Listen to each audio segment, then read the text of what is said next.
నమస్తే ఐ9 టీవీకి స్వాగతం. తెలంగాణ ప్రభుత్వం ప్రతిష్టాత్మకంగా అమలు చేస్తున్న ఇందిరా మహిళా శక్తి కార్యక్రమం కింద అల్మాజ్గూడలోని రాజీవ్ గృహకల్పలో ఇందిరమ్మ చీరల పంపిణీ కార్యక్రమం ఘనంగా నిర్వహించారు. మాజీ ఎమ్మెల్యే మహేశ్వరం నియోజకవర్గ Congress party in charge Kichannagari Lakshma Reddy పిలుపు మేరకు నిర్వహించిన ఈ కార్యక్రమంలో AICC Vichar Vibhag coordinator Boyapalli Raghavender Reddy, Gaddannaram market yard director Boyapalli Govardhan Reddy, Dindu Srinivas Goud, Boyapalli Venkatareddy, Srikanth Reddy, Mallesh, Srinu తదితరులు పాల్గొని మహిళలకు ఇందిరమ్మ చీరలు పంపిణీ చేశారు. సందర్భంగా నాయకులు మాట్లాడుతూ గౌరవ ముఖ్యమంత్రి యనమల రేవంత్ రెడ్డి నాయకత్వంలో రాష్ట్ర ప్రభుత్వం మహిళల సాధికారత, సంక్షేమం కోసం అనేక సంక్షేమ పథకాలు అమలు చేస్తోందని తెలిపారు. అందులో భాగంగానే ఇందిరా మహిళా శక్తి కార్యక్రమం ద్వారా అర్హులైన మహిళలకు ఇందిరమ్మ చీరలు పంపిణీ చేస్తున్నట్లు పేర్కొన్నారు. మహిళల ఆర్థిక, సామాజిక అభివృద్ధికి కాంగ్రెస్ ప్రభుత్వం కట్టుబడి ఉందని, భవిష్యత్తులో కూడా మహిళల సంక్షేమం కోసం మరిన్ని కార్యక్రమాలు చేపడతామని నాయకులు తెలిపారు. ఈ కార్యక్రమంలో కాంగ్రెస్ పార్టీ నాయకులు, కార్యకర్తలు, ఇందిరమ్మ కమిటీ సభ్యులు, మహిళలు మరియు ప్రజలు పెద్ద సంఖ్యలో పాల్గొన్నారు. మహేశ్వరం నియోజకవర్గం బడంపేట్ సర్కిల్ నాదర్గూల్ డివిజన్ పరిధిలో అల్మాజ్గూడ గ్రామం రాజీవ్ గృహకల్పలో ఇందిరమ్మ చీరలను ఇందిరమ్మ కమిటీ ఆధ్వర్యంలో డాక్రా మహిళల అక్క చెల్లెళ్లకు ఈరోజు పంపిణీ చేయడం జరుగుతుంది. రాష్ట్ర ముఖ్యమంత్రి రేవంత్ రెడ్డి గారి ఆదేశాల మేరకు ఇన్ఛార్జ్ కిచ్చెన్న గారి లక్ష్మారెడ్డి మాజీ ఎమ్మెల్యే వారి ఆధ్వర్యంలో ఈరోజు చీరల పంపిణీ కార్యక్రమం అల్మాజ్గూడలో డాక్రా మహిళలకు ఇవ్వడం జరిగింది. గత బీఆర్ఎస్ హయాంలో చీరలను కాంగ్రెస్ ప్రభుత్వం వచ్చాక అక్క చెల్లెళ్ళ చీరలను, అప్పుడున్న చీరలను ఇప్పుడున్న చీరలను చూడండి. అక్క చెల్లెళ్ళు అంటున్నారు ఎంత బాగుందన్న చీరలు ఇవని. స్వయంగా మంత్రి గారు సీతక్క గారు సెలక్షన్ చేసి వారు కట్టుకొని మహిళలకు ఇవ్వడం జరిగింది. గత బీఆర్ఎస్ హయాంలో చీరలను ఒక ప్యాకేజ్ లాగా వాడారు.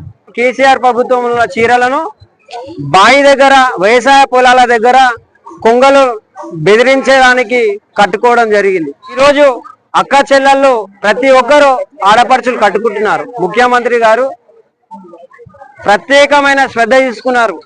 ఆడపడుచులు అంటే బస్సులు కానీ, పెట్రోల్ పంపులు కానీ ఆడపడుచులను కోటీశ్వరులను చేద్దామని ఆలోచన ఉన్నది. బీఆర్ఎస్ ప్రభుత్వానికి కాంగ్రెస్ ప్రభుత్వానికి తేడా అంటే ఇదే. స్థానిక ఎమ్మెల్యే గారికి మేము ప్రభుత్వం తరఫున, మా ఇందిరమ్మ కమిటీ తరఫున ఎమ్మెల్యే గారికి కూడా మేము ఈ చీరను మేము పంపిస్తాం. ఎందుకంటే రాష్ట్ర మంత్రి సీతక్కనే కట్టుకున్నది కాబట్టి మా ఎమ్మెల్యే గారు, స్థానిక ఎమ్మెల్యే ఎవరు? సబితా ఇంద్రెడ్డి. ఎక్కడ పోయినా మీ ఎమ్మెల్యే ఎవరని అడుగుతారు. మా ఎమ్మెల్యే సబితా ఇంద్రెడ్డి అని చెప్తాం. పార్టీలు వేరైనా సరే మా ఎమ్మెల్యే గారికి మేము పంపిస్తాం. ముందుగా జిహెచ్ఎంసీ పరిధిలోని 57వ డివిజన్ నాదర్గూల్ డివిజన్ పరిధిలోని అల్మాజ్గూడ గ్రామంలో ముఖ్యంగా మన ముఖ్యమంత్రి గారి పెద్ద కోరిక ఏంటంటే ఫస్ట్ ఏ ప్రాధాన్యత ఉన్నా మహిళలకు పెద్ద పీట వేస్తుండు. ఈ కార్యక్రమం ముఖ్య ఉద్దేశం ఏంటంటే ముఖ్యమంత్రి గారికి ఏంటంటే ఫస్ట్ ప్రియారిటీ మహిళలకు ఇవ్వాలి ప్రాధాన్యత. కాబట్టి ఉచిత బస్సు ఇచ్చిండు, మహిళలకు సిలిండర్ ఇచ్చిండు, మరియు ఉచిత కరెంటు. ముందుగా ఇంకా ముందు కూడా మహిళలకు పెద్ద ప్రాధాన్యత ఇచ్చేది ఉంది. గృహలక్ష్మి పథకం కానీ మరియు ఇంకా కొన్ని కార్యక్రమాలు ఉన్నాయి. ఇంకొకటి ఏంటంటే ముఖ్యమైన విషయం ఏంటంటే కొంతమందికి మాకు సొంత ఇల్లు మేము ఉన్నన్ని రోజులలో మాకు వస్తుందో రాదో, మేము సొంత ఇల్లు కట్టుకుంటామో లేదనే ఆలోచన ఒకటి ఉండే. గౌరవనీయులైన ముఖ్యమంత్రి గారు ఇందిరమ్మ పాలనలో ఇందిరమ్మ ఇల్లు ఒకటి కట్టియాలనే ఉద్దేశంతో ఆ కళ కూడా అతి త్వరలో, గతంలో రాజశేఖర రెడ్డి గారు 2009లో కళ నెరవేర్చిండు.